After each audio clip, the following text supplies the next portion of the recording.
I wasn't threatening anyone. I was really upset by what you and your friends did. I said I would forgive everything if you paid for a meal. So just leave your wallet and go. I realized later that your apology was fake. Both Olivia and Scott had that mocking look on their faces. They planned this from the start. We just sighed as we watched them rant. Just leave your wallet and go. You know what will happen if you talk, they said. Scott is higher up than Larry at work. I just smiled at their words. If they were going to be like that, I wasn't going to hold back. Are you sure about this? You'll regret it, I warned them. They thought I was joking and just laughed it off, saying they didn't care. I put my wallet on the table, and they thanked me mockingly, saying they'd give it to Larry later as a treat. Larry was furious, but I calmed him down and we left, ignoring them. Soon after, we took action and made sure they would regret their actions. I'm Laura. I live a peaceful life with my husband, Larry, and our son, Frank. Larry and I met in college and started talking more when we worked on group projects together. We shared hobbies and began dating soon after. We got married 5 years after graduating. A few years later, we had our son. Larry works in sales and is well respected at his company, though he had a tough start. He admires his father, who managed a company, and Larry wanted to follow in his footsteps in sales. I still get tough feedback, but I want to be like my dad. When Frank was born, my in-laws really helped us out. My mother-in-law went to cooking school and now works as a hostess at a famous restaurant. Her husband works with her, handling the business side. Their advice is always to do your best in whatever you're doing at that moment. I've always liked design. While working in administration, I used to draw for fun. This hobby became useful as I started taking freelance web design jobs. The projects got bigger over time. Then today, Larry came to me with an idea. Hey Laura, our company needs a designer. Want to try it? I really like your designs. It'll be busy, but I'll help you. What do you think? Your designs have a special warmth, he said. At first, I was unsure, but my father-in-law, who was visiting, agreed with Larry. With their encouragement, I decided to work on a design. Once I started, I was determined to do well. Larry and I worked together to come up with the best design. It took some time, but I finally made a design I was proud of. To my joy, they chose my design, and it sold really well. Larry and I were thrilled when we heard the news. We thanked my in-laws for their support, and they were as happy as if they had succeeded themselves. It's all thanks to your design, Laura, they said. It's really nothing. Having this experience means a lot. Thank you, I replied. This whole experience was a big moment for me. I started spending more time on web design, which was just a side job at first. Eventually, I made as much money from designing as I did from my day job. So I quit my administrative job and now work as a freelancer. Thanks to Larry's company, I also get to design whenever they launch a new product. Our son Frank, who is now in middle school, has grown into a smart and kind boy. He loves playing soccer for his school club. Life is good, but there's one thing that bothers me. It's about Olivia, whose son Kevin is in the same soccer club as Frank. Frank and Kevin are great friends, and they even ended up in the same class this year and often spend weekends together. Frank talks about Kevin a lot. Kevin came over to our house once, and he was very polite. I was happy Frank had such a good friend. However, Olivia can be a bit too much sometimes. I first met her during the school's open house. It was obvious right away that she was Kevin's mom. Kevin, you're definitely Mama's pride and joy, she said. Mom, stop, it's embarrassing, Kevin replied. After the class, during the break, Olivia loudly exclaimed, making Kevin embarrassed. I thought she seemed like a loving mom, but that wasn't quite true. Really, Kevin is by far the best. The others just seemed to be playing around during their presentation, she said loudly. The room went quiet. Kevin looked annoyed and said, Didn't I tell you to stop? Everyone took their presentation seriously. I couldn't help but wonder if her comment was really appropriate. Soon after, the parents had to leave for another meeting and started to leave the classroom. Frank, you did well in your presentation. You have club activities today, right? I said, yeah. Frank replied, do your best. I'm going to make your favorite hamburger steak for dinner. Really? Awesome, Frank said happily. Before leaving the classroom, Frank talked to me, and the other kids told him he was lucky to be getting hamburger steak for dinner. I felt relieved seeing Frank handle the situation smoothly. At the parent-teacher meeting, we could sit anywhere, so I chose a corner seat.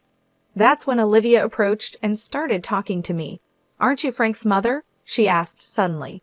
I was surprised by her directness, but she sat down next to me anyway. I wanted to meet you. I'm Olivia, she said. I felt a bit trapped but listened to her. I wondered how she knew I was Frank's mother since we hadn't met before. Seeing my confusion, she explained, you were talking about dinner with Frank earlier, right? That's how I knew. And calling hamburger steak a treat seems so laid back. I was taken aback by her comment about our dinner choice, especially since we just met. Frank loves hamburger steak, and I don't think it's your place to comment, I replied. She seemed displeased with my response. Well, that's true. My husband works at a major company, so he doesn't quite get the ordinary tastes, she said. When she asked where my husband worked, I didn't engage further and just brushed her off. Fortunately, the meeting started and we settled down. After the meeting, she asked if I wanted to grab some coffee. I tried to decline a few times, but she insisted, saying, come on, it's just some mom friends bonding. Besides, Kevin and Frank are good friends.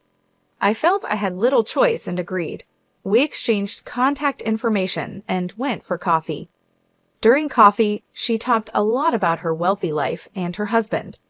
Since then, she invited me for coffee several times a month.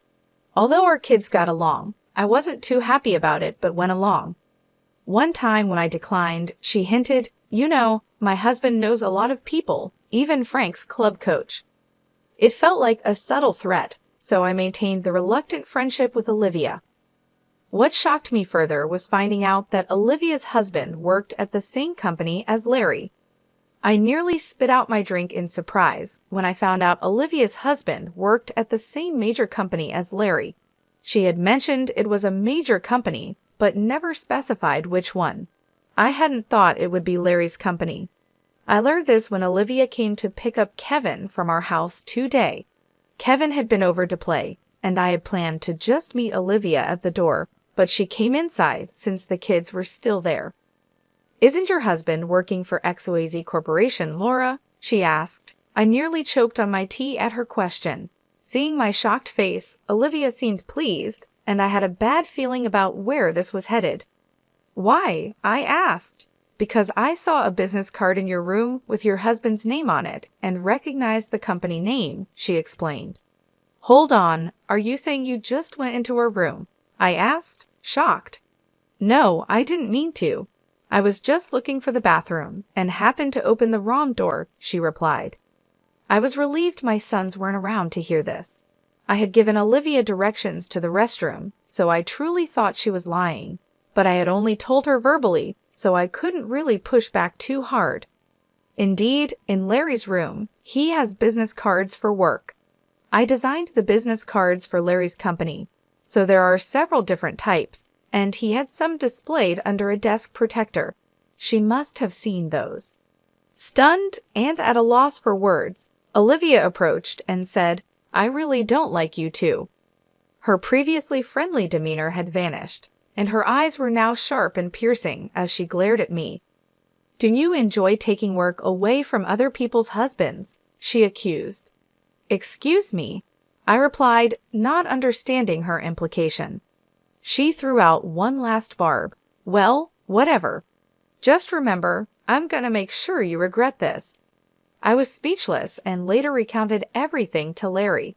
So Scott's wife is Laura's friend, he said, surprised. It seems so. It must be a coincidence, but she seemed to have some sort of grudge against us, I said. Who's this Scott guy? I wondered aloud. Larry took a deep breath and started explaining. I don't think it's right to talk about such things, but Scott works in the planning department. He's very assertive. Larry explained that the product planning department creates products and works with the sales team to make money. Scott is a key figure in planning and is known for strongly believing in meritocracy, meaning a lot depends on whether he is interested in something or not. Working with him can be great or terrible, people say. I still don't understand why Olivia dislikes us so much.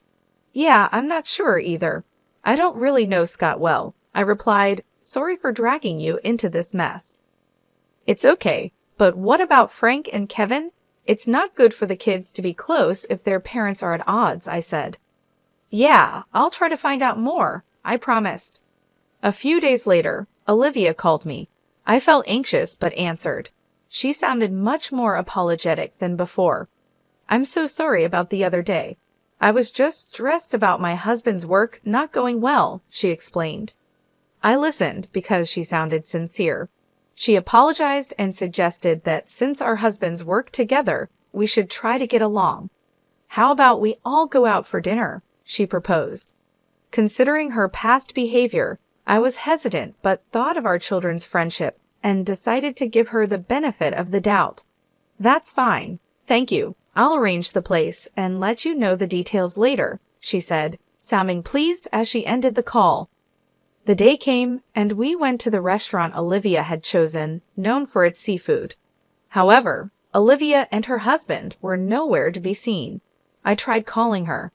When I mentioned my name to the receptionist, the staff member looked concerned. I was shocked when the receptionist told us, I'm sorry, but the reservation is only for 3 people. What? Larry and I were confused. What was going on?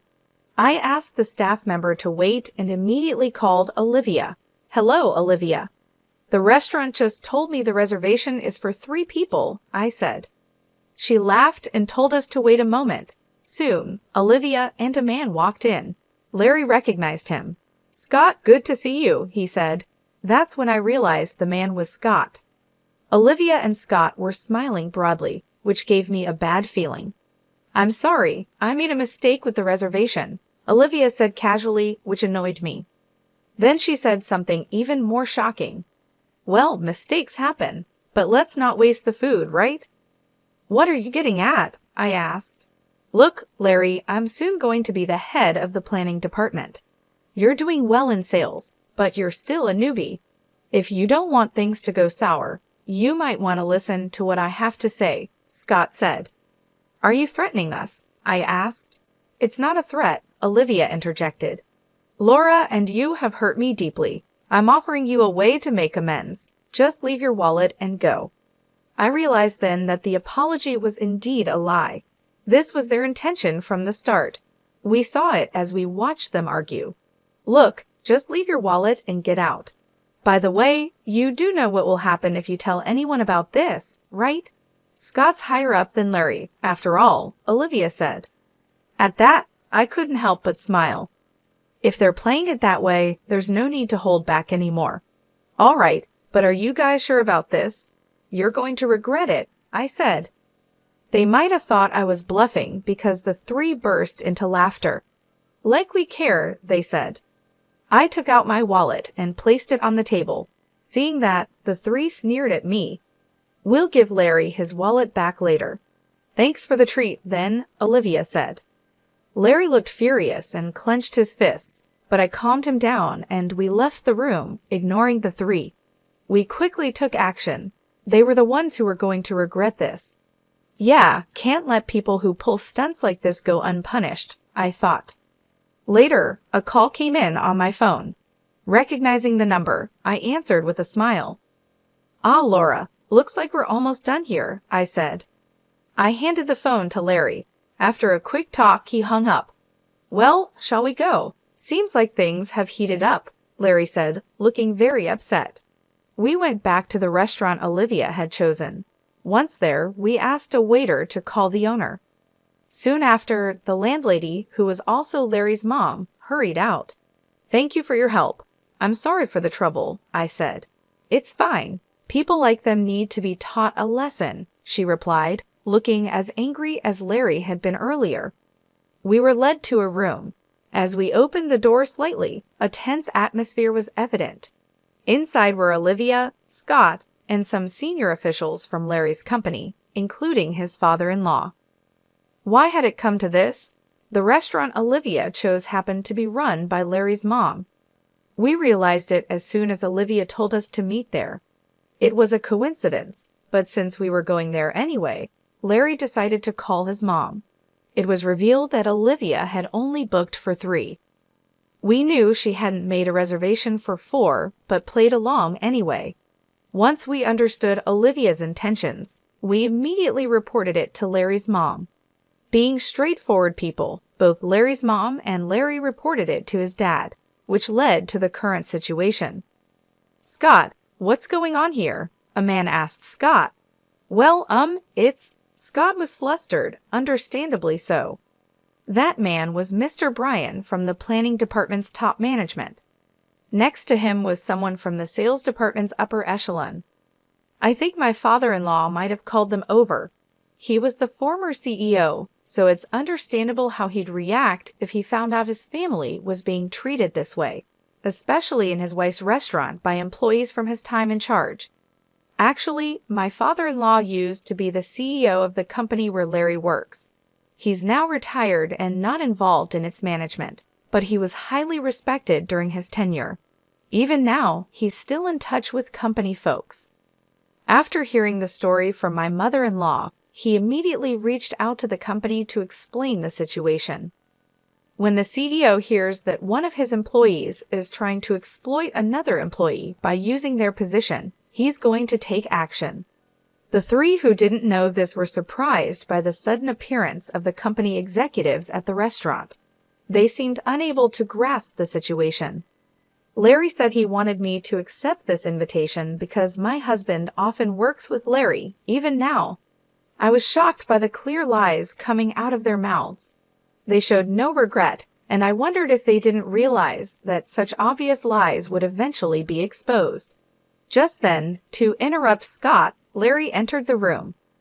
To the surprise of Olivia and Scott, Larry politely said, "Excuse me." Scott glared at Larry as soon as he saw him. We understood the situation completely, but for Olivia and Scott, it must have been confusing. Before Scott could respond, my father-in-law spoke up. "I'm the former CEO, Andrew. I'm retired now and have handed over the company to Mr. Bryan here," he explained. "By the way, Larry is my son, but he didn't get his job at the company through any connections of mine. In fact, I wasn't involved in his hiring at all. And I should mention that this restaurant is run by my wife." Hearing my father-in-law's explanation, Olivia and Scott seemed to finally understand the situation, and their faces turned white instantly. Olivia let out a sigh, almost without words, and Scott was shaking uncontrollably. Olivia, looking incredulous, seemed more flustered than I'd ever seen her. "Let's cut the small talk and discuss the matter at hand," said my father-in-law. The discussion, or rather the one-sided questioning they faced, started in a tense atmosphere, and Olivia and Scott struggled to speak. Olivia's issues with me apparently related to some design work at the company. It turned out that Olivia had also been considered for the same project. Initially, when the project was discussed at the company, my design was chosen after searching among friends and family for talented designers. This choice boosted Larry's reputation. Moreover, despite being relatively Bryan, Larry had developed his own sales techniques, earning trust from his juniors and contributing to the company's performance. It frustrated me that he was taking credit for achievements that he accomplished with the help of his wife's talents. I truly believe Larry has been working hard, but didn't you feel the same when you got advice from him? This left Scott speechless, and a senior planning department executive made a sharp comment that added to his silence. Scott felt overlooked because whenever the sales department finished their tasks, they would give detailed advice to the planning team. This bothered Scott, making him feel like his products were overshadowed by Larry's. As Larry's answers continued to receive praise, Scott became resentful and often complained to Olivia. One day, Olivia overheard me talking about my work with some other moms. I love designing and often draw illustrations for school events like PTA meetings. Some of the moms knew I worked freelance, so when Olivia learned that I was the designer chosen for the company project, she started picking on me. Hearing this, we were speechless. We were honestly shocked that they would concoct such a scheme out of jealousy.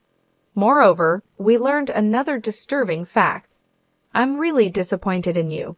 Please wait, I'm truly sorry about this, Scott pleaded, but Mr. Bryan coldly responded. I've heard from one of our planning department guys. I hope it's not true, but there's a significant amount of money being spent on planning. Is it really all going towards actual products?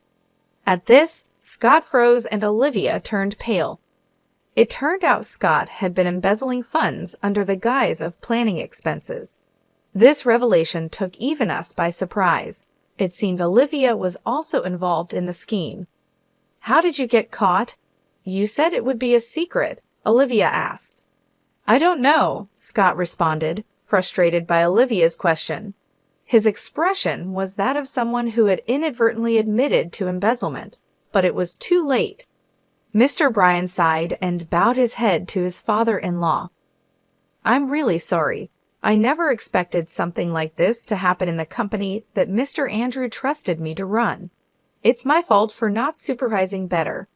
No, it's not your fault, Mr. Bryan, or the fault of the senior sales and marketing staff, someone said. It's this couple who only know how to play dirty tricks. You both are going to pay for this. Hold on, she's the one to blame, one accused. Excuse me? Weren't you the one who said we could embezzle money? The other retorted. Hey, we're at a store. Keep it down, someone intervened. Shut up, if you hadn't interfered. How dare you act all high and mighty when you're the one at fault?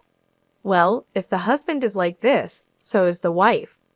In the end, Mr. Bryan had the arguing couple handed over to the police. It was only right since they had embezzled money. It caused quite a scene and was a hassle for the store, but Larry's mom handled it gracefully, and the situation was quickly controlled. Larry told me that Scott got fired from the company and was sued for damages. They were very strict with him, probably because it involved the company's products. Kevin stayed with Olivia's parents for a while. After the incident, Olivia's parents came over to apologize. From what I heard, the couple is now living quietly, maybe as a way to make up for what they did. Seeing how sincere Olivia's parents seemed, I couldn't help but wonder how their daughter and son-in-law ended up this way. I was worried about Kevin, but the company made sure the incident stayed quiet. So thankfully, no rumors spread at school and Kevin was fine. It's unfortunate what happened to him. I talked to Frank the other day, and Kevin seems to be doing well at school. He's a good kid and everyone trusts him. Rather than being sad about his parents, he seems more upset with them. That's good to hear. I haven't seen Olivia and Scott since that incident. Kevin, however, still hangs out with Frank and even comes over to our place from time to time. Watching the three of them play so happily, I hope they never end up like their parents. By a stroke of luck, we were safe this time, but I truly believe that our daily actions attract the people and opportunities in our lives. I want to cherish my relationships with others more than ever.